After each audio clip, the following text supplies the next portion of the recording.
Video देखने से पहले सब्सक्राइब करें चैनल को और प्रेस करें बेल आइकन ताकि हर अपलोड होने वाली वीडियो को आप देखें सबसे पहले। अब श्री कृष्ण जी का इतिहास देख लो। श्री विष्णु जी अवतार श्री कृष्ण जी, श्री राम वाली श्री रामचंद्र जी के जीवन वाला भोग भोग के वो प्राणी श्री कृष्ण रूप में फिर जन्म हुआ। सारा जीवन दुखी रहा श्री कृष्ण, सारा जीवन जेल में जन्म हुआ, माता पिता कैद में, कभी मामा शत्रु हो गया, कभी पूतना मारने जा रही है, कभी केसी, कभी तानौर शत्रु हो गया, कभी जरासेंग लड़ने को आ रहा है, कभी शिशुपाल से युद्ध हो रहा है, कवासुनी हो रही है, और कभी फिर काल्यवन आ रहा है। इस दुख में श्री कृष्ण जी ने मथुरा का त्याग कर दिया और ऐसे स्थान पर रहने लगे जहां कोई ना पहुंच सके। समझदार व्यक्ति यही सोचते हैं राड से बाढ़ अच्छी होती है, झगड़े से बचाव अच्छा होता है। श्री कृष्ण जी उन सबको भी मार सकते थे क्योंकि वो त्रिलोक के में एक विभागीय मंत्री है, एक विशेष शक्ति होती है प्राणी में, वो उनके अंदर शक्ति थी।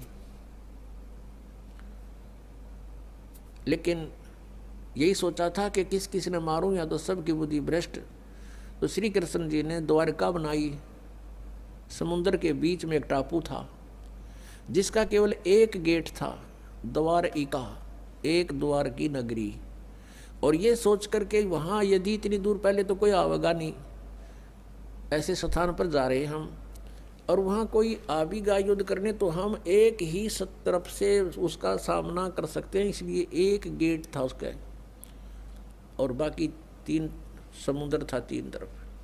तो वहाँ श्री कृष्ण जी चले गए, अपना अधिकतर सारा ही जीवन वहाँ व्यतीत किया। यहाँ तो ज़्यादा से ज़्यादा 18 साल के 20 वर्ष के तक यहाँ रहे थे द्वारका में, और बाकी फिर लगभग 200 वर्ष तक जिए थे श्री कृष्ण जी, और बाकी का समय द्वारका में व्यतीत किया था उन्होंने। तो अब ये जो लोग अनजान संत ऋषि, ये गुरु नकली हमें भ्रमित करते हैं कि द्वारका का उस गोवर्धन का की परिक्रमा करनी चाहिए और वृंदावन अवश्य जाना चाहिए, मथुरा में अवश्य जाना चाहिए, वहाँ हमारे भगवान ने लीला की है, उनके चरण कमल टिके हैं, वहाँ घूमा करते थे, स्नान किया करते थे। अरे श्री कृष्ण जी यहाँ तक 20 वर्ष रहे थे इस मथुरा में, बाकी 180 साल तो वहाँ रहे हैं द्वारका में, और वहाँ का नामो निशान मिट गया उस द्वारका को।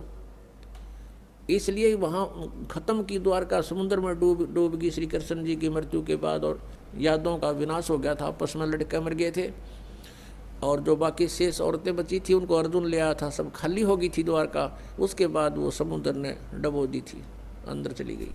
कारण यही था कि भगवान ने सोचा कि यहाँ आएंगे फिर ये धक्के खान द्वारका में इतनी दूर, इसलिए उसका नामो निशान मिटवा दिया था। अगर आज द्वारका होती तो ये नकली कहते द्वारका में भगवान रहे थे, वहाँ जाया करो, वहाँ बहुत पुण्य होता है।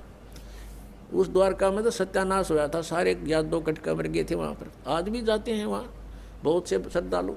तो कहने का भाव यह है कि जब तक आत्मज्ञान बिना नर भटके, इस तत्व ज्ञान बिना नर भटके, कदे मथुरा कदे काशी।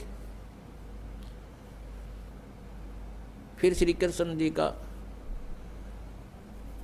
फिर कैसे अंत हुआ।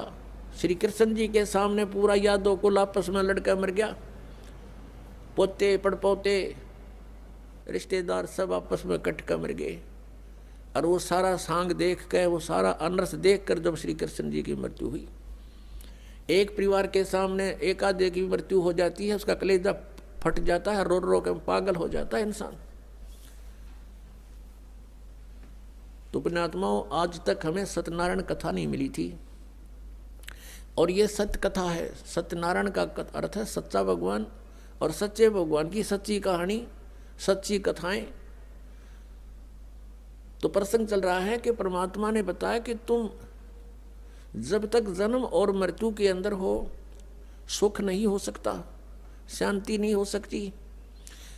अब इंद्र सोचता है ब्रह्मा विष्णु महेश सुखी होंगे। अब इन ब्रह्मा विष्णु महेश की आप देख रहे हो, श्री राम की, श्री विष्णु जी की, श्री कृष्ण जी की कैसे दुर्गति हुई।